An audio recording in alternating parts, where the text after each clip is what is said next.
오늘 함께 읽을 하나님 말씀은 잠언 10장 27절에서 32절입니다. 여호와를 경외하면 장수하느니라. 그러나 악인의 수명은 짧아지느니라. 의인의 소망은 즐거움을 이루어도 악인의 소망은 끊어지느니라. 여호와의 도가 정직한 자에게는 산성이요 행악하는 자에게는 멸망이니라. 의인은 영영이 이동되지 아니하여도 악인은 땅에 거하지 못하게 되느니라.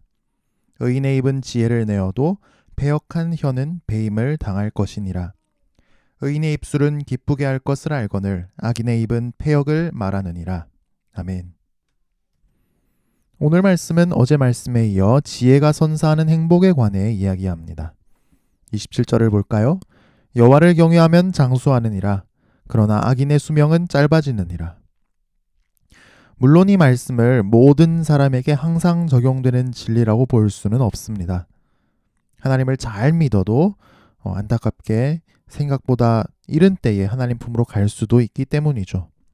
종교개혁자 존 칼빈은 55세 때 하나님 곁으로 갔습니다. 칼빈은 워낙에 맡은 임무가 막중했습니다. 그래서 자신을 다 소진한 것이죠. 주님은 나의 최고봉이라는 묵상집으로 유명한 오스왈드 챔버스 목사님은 1차 대전에 군목으로 참전하셨다가 맹장수술 후유증으로 43세 때 소천하셨습니다. 윌리엄 제임스 홀 박사는 1890년대 평양에서 선교 활동을 했는데 청일전쟁이 일어났죠. 그때 부상당하고 전염병으로 죽어가는 조선 사람들을 극진히 돌보다 본인이 발진 티푸스로 34세의 나이로 하나님의 부르심을 받았습니다. 그러니까 27절 말씀은 일반적인 진리이지 모든 사람에게 동일하게 적용되는 말씀은 아닌 것입니다. 하지만 일반적으로 27절은 맞는 말씀입니다. 하나님을 경외하면 아무래도 절제를 합니다. 새벽 기도 가야죠. 새벽 묵상해야죠. 그러니까 아무래도 규칙적으로 살게 되기도 하고요. 술, 담배를 멀리하게 되기도 합니다. 또 하나님을 안 믿으면 세상살이의 스트레스를 어떻게 합니까? 풀 데가 없죠.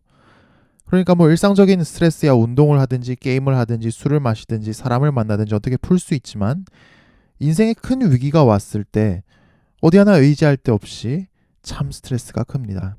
그런데 우리는 하나님을 믿으니까 와서 부르짖으면서 기도하고 찬양하고 말씀으로 확신을 얻고 응답받고 그러니까 퀄리티가 다른 삶을 삽니다. 그러니까 여호와를 경외하면 장수하지만 악인은 수명이 짧아진다라고 말할 수 있는 것이지요. 하나님을 경외하는 지혜가 우리 모두 장수하게 하기를 축복합니다. 우리 삶의 스트레스들 다 하나님 앞에 내어놓읍시다. 하나님 말씀에 따라 절제하며 삽시다. 건강을 주시고 건강을 회복시켜 주시기를 축복합니다.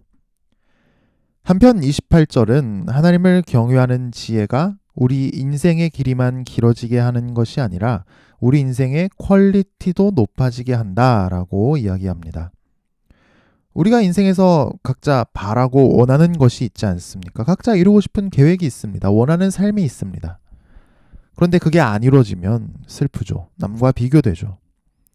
우울합니다. 왜 살았나 싶기도 합니다.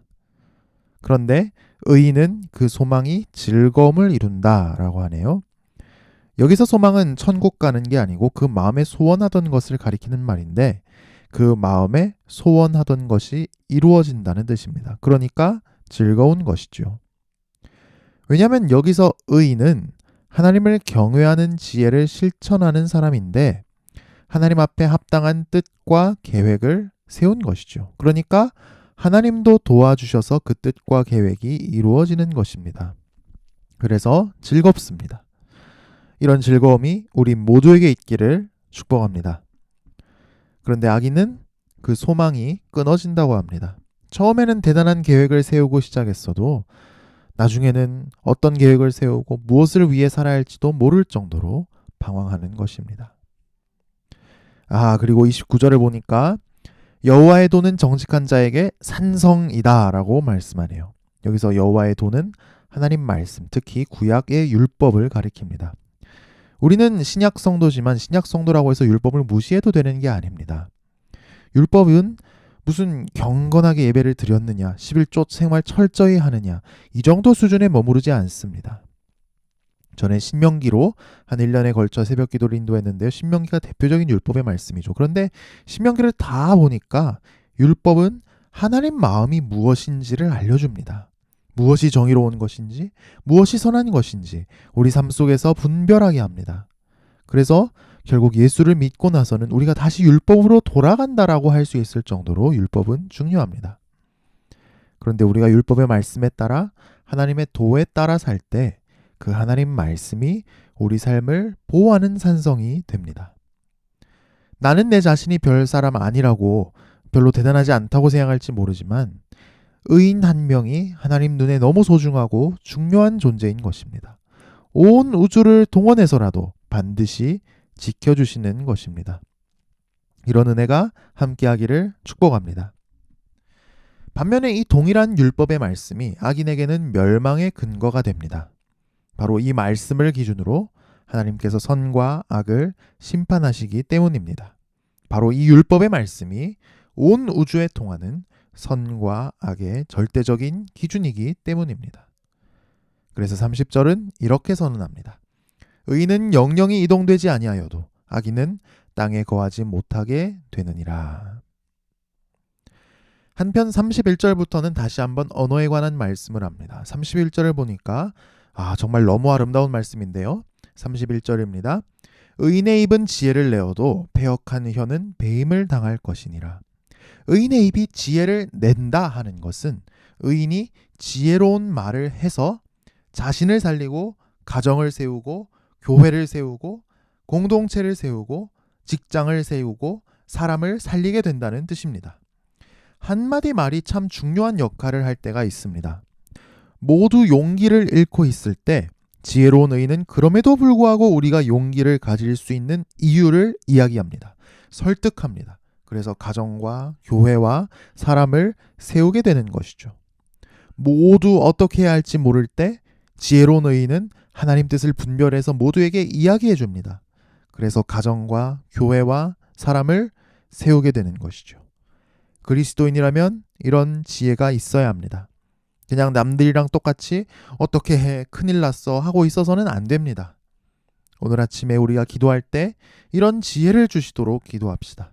그래서 가정과 교회와 직장과 사람을 살리고 세우는 우리가 될 수 있기를 축복합니다. 반면 악인의 혀는 배임을 당할 것이다 라고 합니다. 좀 잔인하죠, 아침부터. 과장된 표현이라고 할 수 있는데 입이 달려 있으면 쓸모있는 말을 해야 하는데 맨 쓸데없는 소리만 합니다. 그러니까 그 혀를 베어버린다는 것이죠.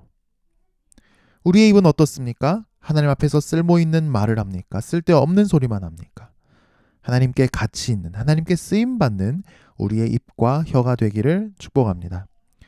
32절 말씀처럼 우리가 입을 열 때 내 자신과 주변 사람들과 하나님께서도 기뻐하시는 그런 보배로운 말을 하는 오늘 하루 되기를 축복합니다. 기도하겠습니다. 하나님 아버지, 우리에게 하나님 경외하는 지혜를 알려주셔서 감사합니다. 오늘도 하나님을 경외하는 하루 되게 하옵소서. 특히 하나님 경외하는 지혜가 선사하는 행복을 가득 누리며 살게 하옵소서. 건강을 회복시켜 주시고 우리 마음의 소원이 이루어지게 하옵시며 하나님의 빈틈없는 보호하심을 입어 살게 하옵소서. 우리의 말로 인해 내 자신이 살고 우리 가족이 살고 교회가 살고 직장이 살고 이 사회가 살 수 있게 하여 주옵소서. 보배로운 말, 모두를 기쁘게 하는 말 할 수 있는 지혜를 주시옵소서. 오늘 하루 삶을 지켜 보호하여 주옵소서. 만나와 매출하기를 내려주시고 이 어려운 때 건강을 지켜주시고 오늘도 사랑하고 용서하고 서로를 품는 하루 되게 하옵소서. 모든 죄와 악한 세력으로부터 우리 모든 성도님 지켜주시고 오늘도 믿음의 싸움을 힘써 싸우게 하옵소서. 예수님 이름으로 기도합니다. 아멘.